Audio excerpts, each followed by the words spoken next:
Olá, pessoal. Eu sou Arthur Dorigo, gerente de soluções em compliance e governança da BRA Certificadora. Hoje é dia 30 de março de 2020 e eu estou tendo o prazer e a oportunidade de conversar com o nosso gerente técnico, o professor Elmar Mourão. O Elmar, ele cuida da parte de certificação e conteúdo local da BRA Certificadora e hoje ele está disponibilizando um tempinho dele para conversar com a gente. Elmar, obrigado pela tua participação. Infelizmente, a gente não está junto aí na BRA para poder conversar como a gente sempre faz, mas a gente sabe que a gente está vivendo aí um momento bem conturbado e diferenciado na rotina de todo mundo. Aproveitando já esse gancho, Omar, o que você poderia falar com a gente dentro das atividades de uma empresa de certificação? O que toda essa alteração de rotina, de home office, está trazendo para o teu trabalho, especificamente na certificação de conteúdo local? O que você poderia falar um pouquinho para a gente? É um prazer estar falando com você. Legal, cara, o prazer é meu. Arthur, assim como todo mundo que está escutando aí a gente, realmente a gente está vivendo um período com essa fase crítica mundial em função do vírus, né? Assim, é fundamental para a segurança de todo mundo nesse momento. A gente está trabalhando desta forma, home office, de forma segura. Claro que a gente sabe que alguns serviços não são possíveis serem realizados de home office, e aí não tem jeito, mas aí cabe sim prevenção, seguir a recomendação de ficar afastado 2 metros um do outro, enfim. Por outro lado, a gente sabe que a vida segue e a gente tem que ir tocando.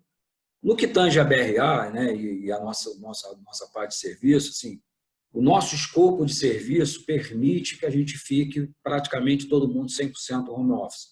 É claro que a gente tem uma atividade de campo também, mas até o próprio Inmetro, semana passada, soltou uma portaria, uma normativa, prorrogando por 90 dias esse tipo de atividade no campo. Então, assim, a gente também, essa atividade está suspensa.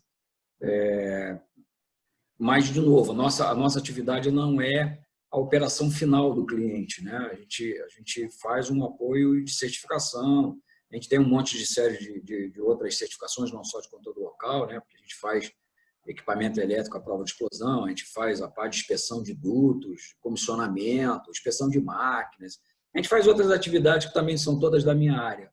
Uhum. Mas, assim, a BRA tá de home office, todo mundo, 100%. Hoje a gente trabalha, quer dizer, a BRA sempre trabalhou dessa forma, né? A documentação toda na nuvem, tudo muito eletrônico, tudo muito desenvolvido. Os clientes também repassam a documentação de forma eletrônica. Então, assim, o impacto na nossa atividade de certificação, ela está existindo, claro, até porque alguns clientes são presenciais, algumas inspeções são presenciais, então, assim, claro que há impacto, mas não é um impacto de forma tão agressiva na nossa atividade, entendeu? Mas, assim, a gente tem que, de qualquer forma, continuar. Porque o que acontece é que, para alguns clientes, e assim, essa é uma coisa bem legal da gente já começar a entender e separar, né? Uhum. A certificação ela ocorre sempre no momento que a gente considera já como passado para o cliente, ou seja, a gente só vai certificar o que já existiu, que já foi fabricado, que já foi entregue. Então, assim, para o cliente final, que é o fabricante do produto, seja ele bem material ou prestador de serviço, aquilo já ocorreu. E como o conteúdo local é uma obrigação compulsória, isso trava pagamento, isso trava a medição do cliente, né? Então, assim, para o cliente é sempre urgente, mas para a gente lida com documentos do passado. Então, assim, a gente ainda não está vivendo o período de ausência de serviço do cliente, porque a gente está fazendo coisas que ele fez ainda passado, mesmo que seja passado recente. Então, para a gente, há sempre um delay. Então, assim, no momento em que hoje alguns contratos estarão suspensos ou paralisados, isso só vai passar para a gente um pouquinho na frente. Então, assim, essa bolha nossa, que hoje algumas empresas estão vivendo, a nossa bolha é um pouquinho depois. A gente tem um delay, entende? Mas, nesse aspecto, a gente está sobrevivendo. Entendi. Elmar, então, assim, mesmo dentro desse cenário, apesar de você ter pontuado para a gente perfeitamente que até pelo nosso tipo de atuação a gente consegue estar operacional, que eu acho que é mais importante, né?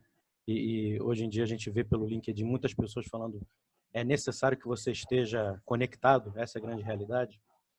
Em termos de novidades, né, com a própria relação à certificação de conteúdo local. Mesmo dentro desse cenário, a gente ainda pode falar sobre novidades, sobre alguma questão nova relacionada ao conteúdo local? O que você teria para falar sobre a gente relacionado a isso, mesmo dentro desse cenário? Cara, a pergunta é bem legal, porque assim, o conteúdo local ele tem uma característica bastante interessante, porque ele tem aplicações e visões de diferentes sentidos para diferentes segmentos dos players do negócio. Então, conteúdo local para uma operadora concessionária que detém o bloco, junto à ANP, conteúdo local é uma relação. Para a agência, para a ANP, o conteúdo local é uma relação. Claro que aí envolve política de governo, política do interesse do que tem que fazer com o conteúdo local, etc. Para os fornecedores, empresas de primeiro nível de fornecimento, ou seja, as empresas que são contratadas direto para essas operadoras concessionárias, o conteúdo local já tem outro aspecto, outra condição. Para os subfornecedores deles, são outra condição. Para quem trabalha no comercial, outra visão. Então, assim, o conteúdo local, eles são várias nuances, são vários detalhezinhos que o tempo todo a gente vai se adequando ao momento e ao mercado. Mas em relação de novidade, tem sim.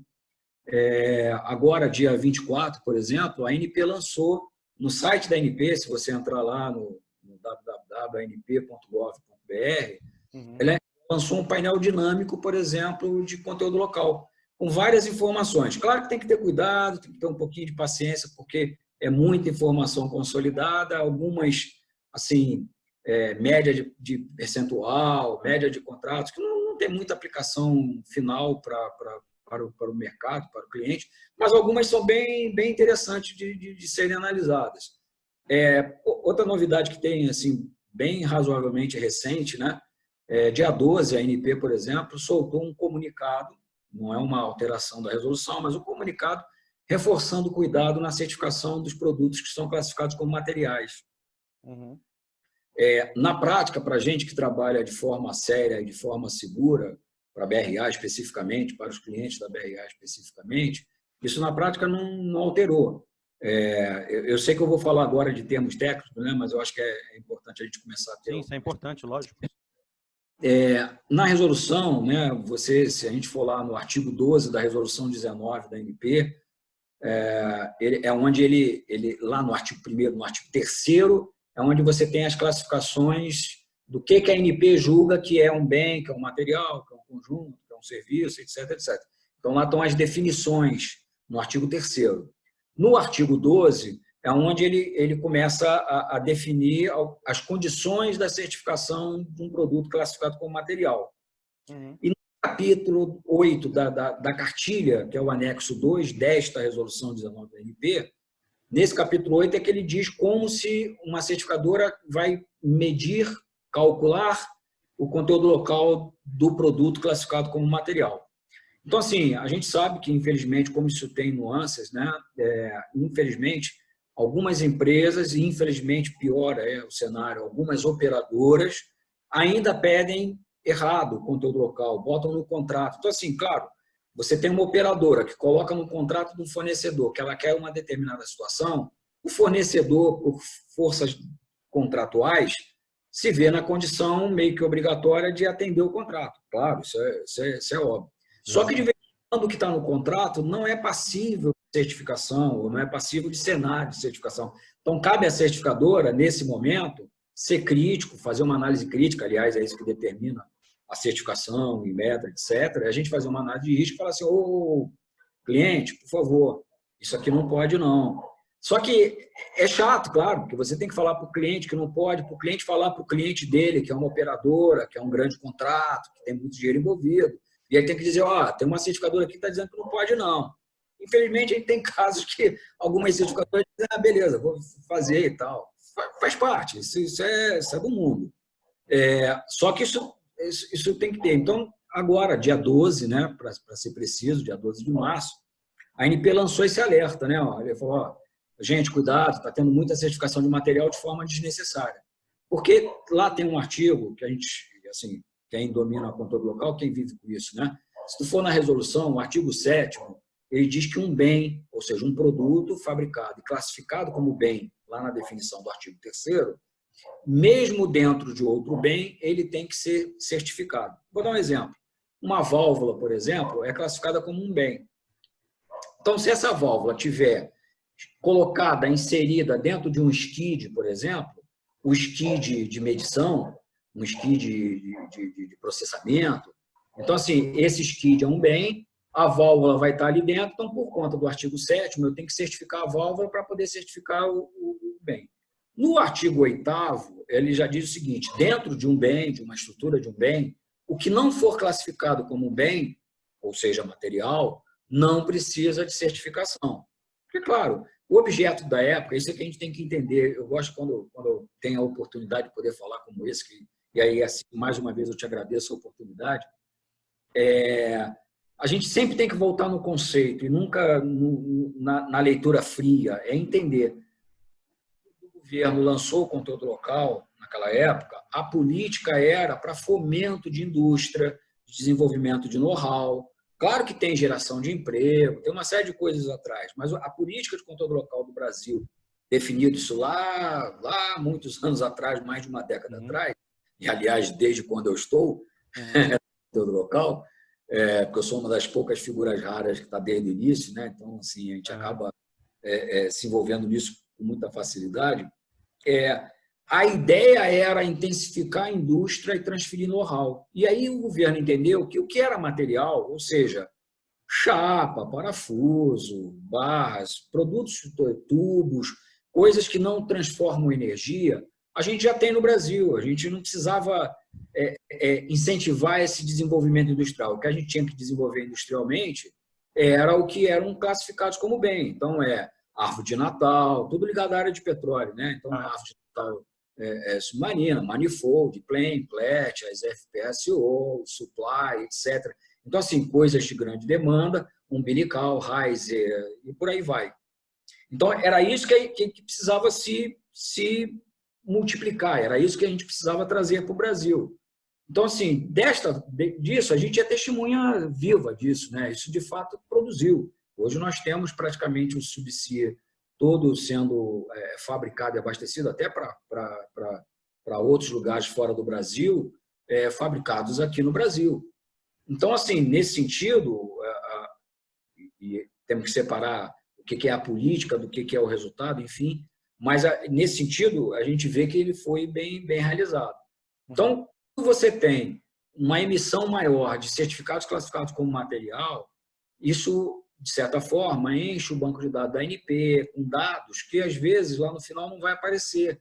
Porque aquele material, na maioria das vezes, ele vai ser utilizado dentro de um bem. E o que vai aparecer para a ANP é a certificação do bem, e não do componente. Então, assim, faz sentido. Só que, assim, esse comunicado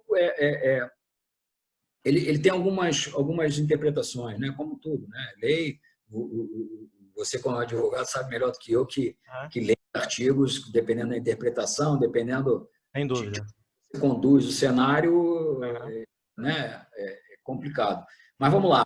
Na própria resolução tem um artigo 20, ele é muito claro nesse aspecto, que ele diz assim: quando um concessionário, fornecedor ou contratado tiver um uso próprio, bem, material, sistema, etc., ele tem que contratar uma certificadora para certificar. O que é isso?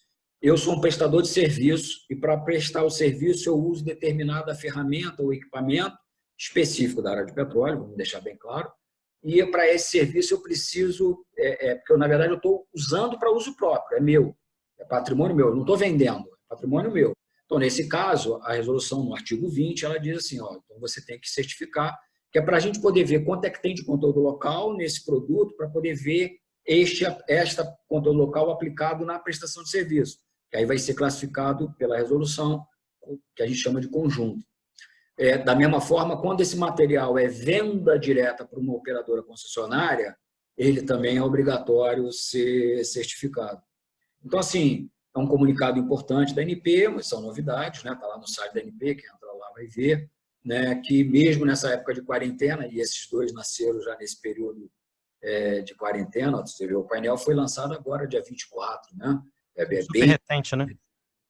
Então, assim, a gente não para, né? A vida não para, né? Dessa forma também, assim, ainda bem, né? Mas as tecnologias, elas vieram para ajudar bastante. Atrapalham no sentido que espalham um monte de fake news, espalham um monte de coisa indevida, né? Por outro lado, é uma belíssima ferramenta como essa aqui que a gente está usando no momento, né? Uhum. E permite que a gente faça, né? Uhum. É uma maravilha, cara. Eu acho que tudo que você está falando aí, eu só estou preocupado aqui que eu não peguei meu caderninho, que isso aqui não está uma entrevista, está mais uma aula do que uma entrevista. Mas de tudo que você está me falando aqui, e ainda mais assim, eu posso fazer uma correlação do meu trabalho em si, que é também de certificação, mas mais voltado, obviamente, e você sabe disso na área de compliance, a gente sempre tem uma dificuldade, não é dificuldade, mas a gente sempre tem uma questão relacionada à consultoria, que é aquela velha questão que a gente fala de conflito de interesses. E aí eu queria saber de você o seguinte, Omar. Conflito de interesses relacionados a consultoria, certificação e compliance é algo que é totalmente claro, objetivo, e não tem como a gente pormenorizar na área da compliance e integridade. E na área do conteúdo local? Isso existe assim na ANP? Isso existe algo na ANP que a ANP vá contra? Algum item na portaria? É uma preocupação também? Não é? Assim, até para eu também entender, porque como você está dando uma aula, eu já vou arrumar o meu caderninho aqui para anotar. Aí é bom que eu já vou saber. O que você poderia me dizer? Vamos lá. Cara, desculpa se a entrevista está se transformando em aula, mas não é isso Não, mas aí. eu estou achando ótimo e eu acredito que quem está vendo também deve estar gostando.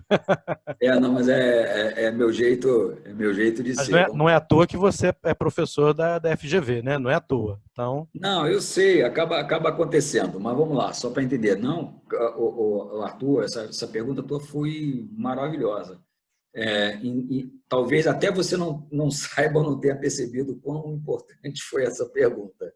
Eu vou dizer por quê. Vamos lá. Claro, sim, é uma preocupação no conteúdo local também, porque, eticamente falando, quem faz uma certificação, teoricamente, não deveria e não deve fazer uma consultoria. Embora, na parte de conteúdo local, o que a gente faz, mesmo com nome e certificação, na verdade, o que a gente faz é uma aferição de resultado, né? Porque eu não certifico o produto sendo produzido, né? Porque se fosse uma certificação de fato, eu teria que acompanhar a fabricação desde o início. Então, assim, isso é um tema que é confuso conceitualmente, mas vamos lá. A ANP sim se preocupa com isso. Recentemente, aí não só, não agora, atual, mas é bem recente. Inclusive, ela reforça isso, tem informes dela, está aí no site, saiu publicação. A gente tem um comitê na ANP, e agora, inclusive, a gente usa muito recurso de aplicativos, né, para fazer reuniões agora também online. As reuniões eram presenciais dentro da ANP. Então, assim, cada certificadora manda um representante, em alguns casos podem ser 2 representantes, dependendo do tamanho da sala, e esse comitê se reúne. Uma das preocupações nas primeiras reuniões do comitê foi exatamente essa, né? É a parte de consultoria sendo realizada por certificadoras.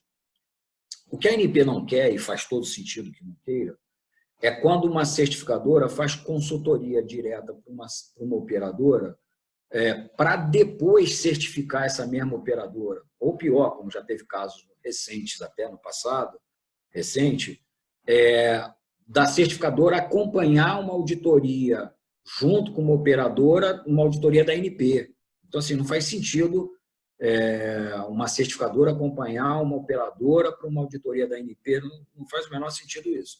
Então, sim, a ANP tem essa preocupação e é pertinente a pergunta. Só que agora vem a parte que eu falei que você não faz ideia do que você perguntou, que é legal. É porque no momento, cara, infelizmente, eu vou falar, eu sei que vai ter um monte de gente contra, eu sei que vai ter, hoje em dia, com esse negócio de mídia dos haters e a favor e contra, essa coisa... prepare-se, né? Prepare-se. Não, mas isso é meu jeito, isso aí não tem... Até porque eu sou de uma época que minha avó me dizia que quem fala a verdade não merece castigo, né? Então, vamos lá. Cara, o fato é que antes, lá atrás, eu estou falando de anos atrás, na época que a ANP, Controle Local, ainda era credenciamento e não acreditação, a ANP credenciava. Então, a gente tinha uma série de empresas que prestavam serviço de certificação de controle local, mas não eram certificadoras. Eram empresas de contabilidade, empresas de escritório de advocacia, eram empresas que se credenciavam, a ANP via lá, entendia que ok, bacana, e credenciava. Com auditorias feitas pelo Tribunal de Contas da União, pelo CGU, na ANP, eles determinaram que a ANP, na verdade, mudasse esse sistema de credenciamento para a acreditação e vinculasse as certificadoras ao Inmetro, que é o organismo de acreditação no Brasil. Uhum. A BR, por exemplo, ela sempre foi acreditada no Inmetro até antes de ser credenciada na ANP. Sim. Então, o que isso impacta? Porque, na verdade, para você ser uma certificadora de fato, independente do nome, eu digo no ato, né, na execução, a gente tem que ter uma série de procedimentos, a gente tem que ter uma série de controles, análise de risco, registros. A gente tem que ter isso de forma muito segura e transparente para poder ser uma certificadora em qualquer que seja a tua atribuição. Quando a ANP determinou isso, ela inclusive deu um prazo longo de 2 anos para que todas as empresas credenciadas se tornassem acreditadas ao Inmetro. Para você ter uma ideia, eu vou falar em ordem de grandeza, né? Não com precisão, nós éramos próximo de 40 empresas credenciadas e esse número caiu para 15. Depois caiu para 9. Hoje já está na faixa de 11, 12. Então, assim, você vê que foi um corte brutal, né? Eram 40 empresas que faziam a certificação e tal. Então, na verdade, teve um enxugamento e por uma razão simples, né? Empresas, para você ter controle de qualidade, rastreabilidade, procedimento, isso não é só uma questão de seriedade ética, mas envolve todo o mecanismo. A empresa, de fato, tem que ter isso no espírito, tem que ter isso na convicção. Só que a gente sabe, você sabe disso, né? Não é tão fácil, não é tão simples e também não é barato. A gente tem que ter uma estrutura de qualidade, tem que ter uma série de coisas. Pois bem, eu estou falando isso de novo, eu gosto de falar de conceito para poder depois entrar fácil de entender a resposta. Hoje, na minha opinião, é o mar. Okay? Aqui a opinião é o mar, pessoal, pessoa física, é o mar. Eu hoje me preocupo muito, porque eu vejo no mercado das operadoras de algumas grandes empresas, várias pessoas dando consultoria, e essas pessoas ou empresas, fruto dessas que foram, entre aspas, retiradas do processo, porque faziam o errado ou não tinham capacidade de fazer, de forma que garantisse rastreabilidade, etc. Inclusive, alguns funcionários que foram demitidos porque fizeram coisas erradas, hoje são especialistas. Eu não vou, claro, citar nomes nem nada, mas eu estou falando de atual. Então, hoje, na atualidade, a gente tem algumas consultorias sendo realizadas em operadoras e empresas por pessoas que não são capacitadas, mas dizem que são, e aí vendem o currículo de trabalhei 6 anos na certificadora tal, então eu manjo o Padedel. Então, tem uma opção de especialista, né? Um exemplo, assim, trazendo um paralelo para a nossa quarentena de hoje em dia, né? Gente que nunca fez home office, hoje é especialista de home office, né? Então, assim, cara, não faz sentido. Então, assim, isso muito me preocupa, né? Porque quando você tem gente que não é capacitado, dando consultoria, ou empresas que perderam o credenciamento da ANP quando virou mais sério, que virou uma acreditação, e não conseguiram se acreditar, ou seja, não conseguiram passar no crivo do Inmetro nem da ANP, aí esse cara resolveu virar consultor. Então, como é que esse cara que não teve capacidade de se manter faz consultoria para dar para... Acho meio, no mínimo, antagônico, né? No mínimo, suspeito em alguns casos. Mas, enfim, vida que segue. Eu sei que vai ter um monte de gente reclamando, mas faz parte.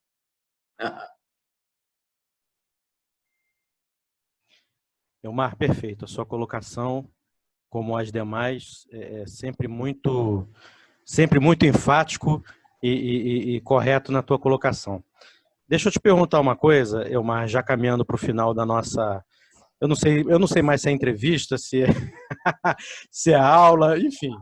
Mas o importante é que está ficando muito legal. Elmar, como eu sei que você também é professor, principalmente da parte de geopolítica, e a gente sabe que, enfim, a importância da questão do petróleo no nosso dia a dia, preço de barril de petróleo.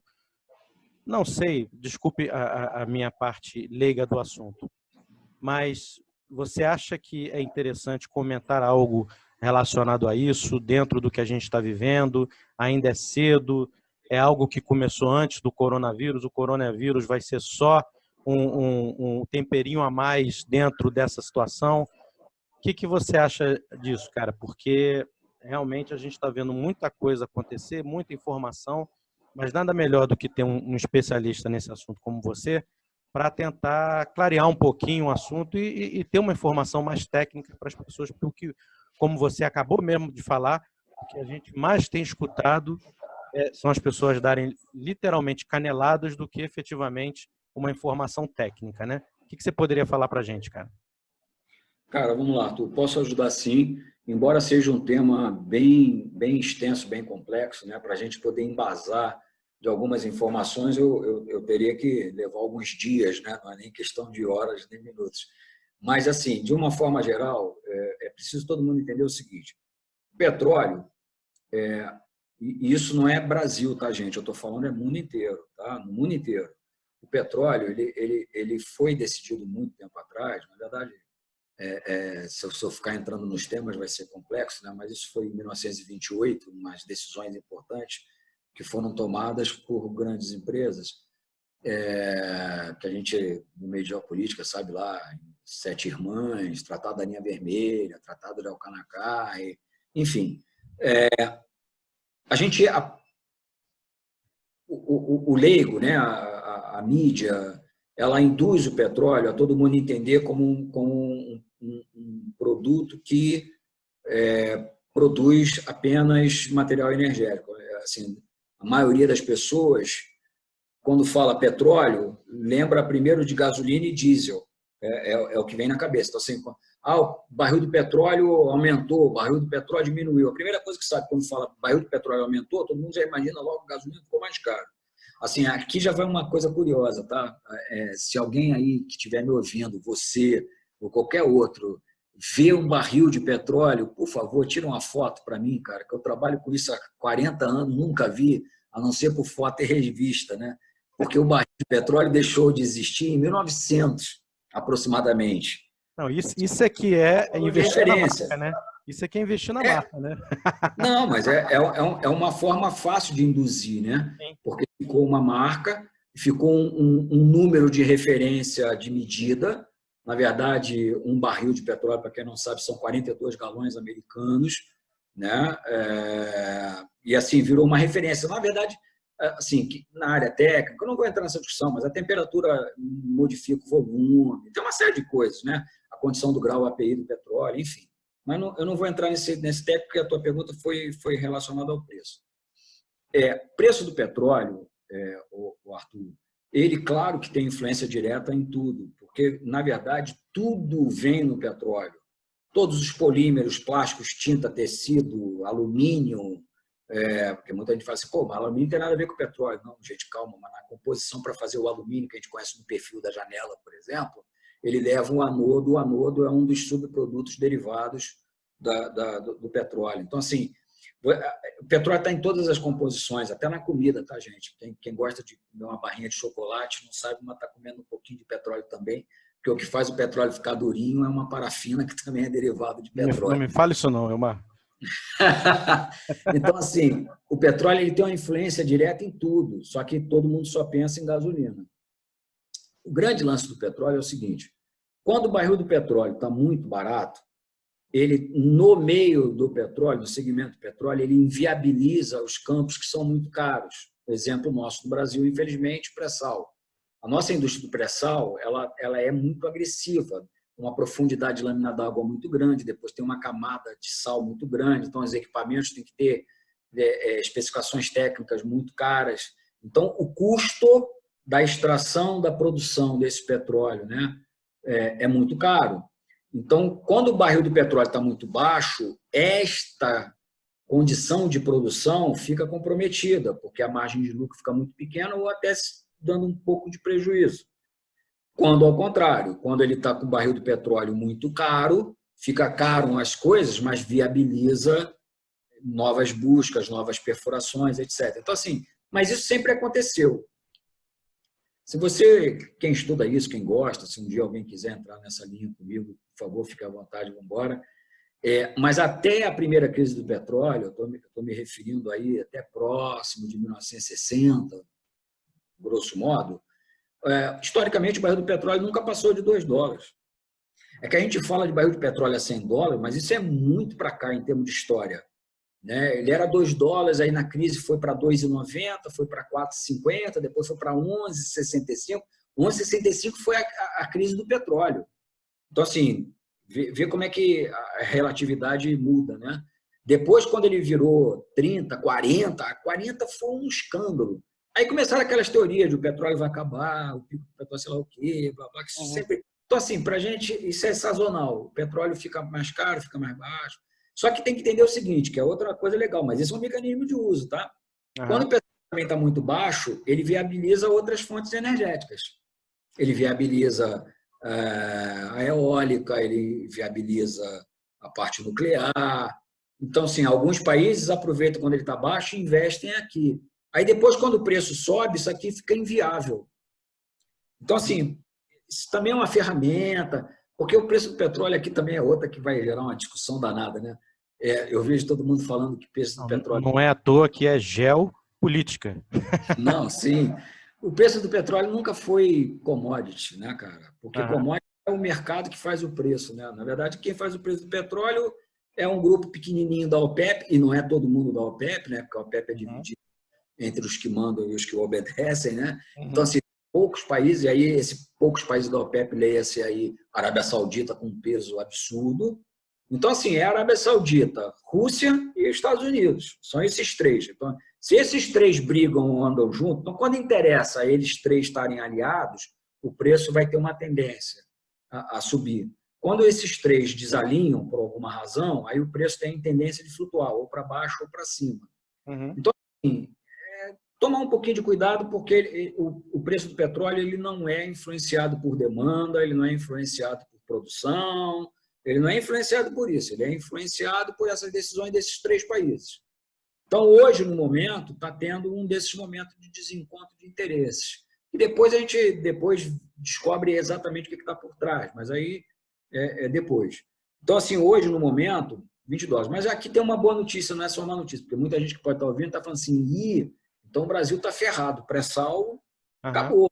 Né? Cuidado, isso já seria uma grande ameaça, mas com a nossa capacidade, e é por isso que o Brasil é absurdamente incrível, né, cara? A gente é um país grande, infelizmente, assim, a gente sabe, eu não vou entrar na discussão porque não é essa agora, né? De corrupção, de um monte de coisa que a gente né, vive isso na nossa realidade. Mas o Brasil ele tem uma capacidade absurda de desenvolvimento, né? Embutida, escondida, que ninguém vê. A gente tem recurso natural sobrando, a gente tem mão de obra fantástica, assim, né? Enfim, hoje o nosso custo também de produção, mesmo nessa área de pré-sal, está abaixo de $20. Então, assim, não é que inviabilize, a margem fica menor, mas não é que assim, há décadas recentes, esse preço de $20 inviabilizaria o pré-sal. Fato. Hoje já não, ele prejudica a margem de lucro, mas não inviabiliza. Então, assim, como isso também é momentâneo, eu não vejo com muita preocupação. Agora, o vírus vem a prejudicar a nível mundial. Porque o que acontece? Aí entra uma outra questão, que é uma questão, aí não é de geopolítica, é de economia. Quando você tem uma ruptura nessa mecânica da economia, porque, claro, uma empresa deixa de faturar, fecha o hotel, como está acontecendo, fecha restaurante, para o motorista de táxi. Há um efeito em cascata, né? Porque aí o hotel demite o funcionário, esse funcionário demitido não vai ter como comprar comida no supermercado, vai cair o supermercado demite, entra uma bola de neve. Então, assim, a gente tem que, de alguma forma, sofrer. Eu não quero desesperar os mais novos, não. Eu sei que você é um deles aí e tudo, mas... Muito obrigado. Da minha idade para cima, essa ruptura já existiu de forma muito mais crítica aqui no Brasil, que foi na época do Plano Collor. Na época do Plano Collor, a gente viveu isso, claro que sem o vírus era né? Meio roxo, etc. Mas, assim, a gente viveu essa ruptura da economia de forma muito abrupta, né? Fechou o dinheiro na quarta-feira, todo mundo voltou na segunda sem dinheiro. Então, assim, empresas quebraram num intervalo muito mais curto. Nessa agora com o vírus, os governos estão tendo essa preocupação e tempo de dar auxílio, claro que cada um na sua velocidade, acertando e errando, eu não vou entrar na discussão, mas você vê nitidamente já notícias de governos preocupados em injetar lá os Estados Unidos 2 trilhões na economia, aqui no Brasil já anunciando um monte de pacote. Hoje, por exemplo, já li que já está sendo... Só que aqui o Brasil, né, aquela coisa, né? O presidente fala uma coisa, certo ou errado, aí eu não vou entrar na mérito política, mas aí o Congresso é antagônico, também não aprova. É cada um vendo seu umbigo. Mas se todo mundo visse bacana, né, tem mecanismo de sair dessa situação. Só que isso combinado com preço baixo, para o segmento de petróleo, não é tão legal. Mas já foi muito pior, né, cara? Eu sou sempre muito otimista, né, cara? Então, para mim, vamos que vamos. Eu acho que, acima de tudo, dentro do teu otimismo, é muito importante a gente ter tido esse bate-papo, porque eu acho que as pessoas, acima de tudo, precisam ter e ouvir pessoas como você e como você falou agora, dentro de um otimismo, com com informações técnicas, e que peguem esse vídeo, essa contribuição que a gente está podendo dar hoje, até porque tem muita gente que está em home office, como nós dois estamos, né, para poder ter um conhecimento técnico, principalmente nessa área de conteúdo local, e que realmente também tenham uma palavra de incentivo, porque, infelizmente, está complicado para todo mundo, né? Essa é a grande realidade, mas a gente tem que continuar correndo atrás, e eu acho que isso é o mais importante. Elmar, queria primeiramente te agradecer a tua participação, eu acho que foi proveitoso para todo mundo. Queria já pedir para as pessoas que tiveram essa oportunidade de nos acompanhar, fiquem à vontade de fazer os comentários. O Elmar, com certeza, vai ler e responder. Só peço que com educação, né, pessoal? Por favor, né? Porque isso é muito importante. Eu sei que está todo mundo estressado com esse negócio, todo mundo em quarentena, mas, por favor, eu sei que ele vai ter todo o carinho e vontade de ajudar. Caso vocês tenham também alguma ideia, né, de assuntos relacionados ao conteúdo local, podem passar para a gente, que a gente vai conversar e, de repente, criar uma pauta aqui para poder conversar com o professor Elmar novamente. E estamos à disposição aqui nos nossos canais. Elmar, muito obrigado. Agradeço mais uma vez. E é isso aí. Um forte abraço. Suas colocações finais. Cara, eu que agradeço a oportunidade. O que eu costumo falar nas aulas que eu faço pelo Brasil aí, Arthur, é simples assim, cara. A gente tem que fazer 100% da nossa parte. A gente tem que fazer valer a pena o esforço de todo mundo. Isso tem que ser com 100% de entrega. Eu faço tudo meu com 100% de entrega. Nos momentos que eu estou, seja fazendo o que eu estiver fazendo, de jogando a qualquer outra coisa. Então, assim, cara, é fazer valer a pena e fazer valer 100%. É 100%, cara. E, assim, conta comigo, e quem tiver comentário, pode ter certeza que eu, dentro do meu tempo, vou responder a todos, e o maior prazer, cara. Um abraço. Eu sou suspeito a falar, mas você pode ter certeza que essa entrevista foi mais uma dessas, 100%. Meu amigo, um forte abraço e estamos à disposição. Continuamos trabalhando aqui, força total, em home office, e espero que todos vocês que estão nos assistindo estejam bem. E qualquer dúvida, solicitação, estamos aí nos nossos canais de comunicação. Um forte abraço a todos. Valeu, cara. Um abraço.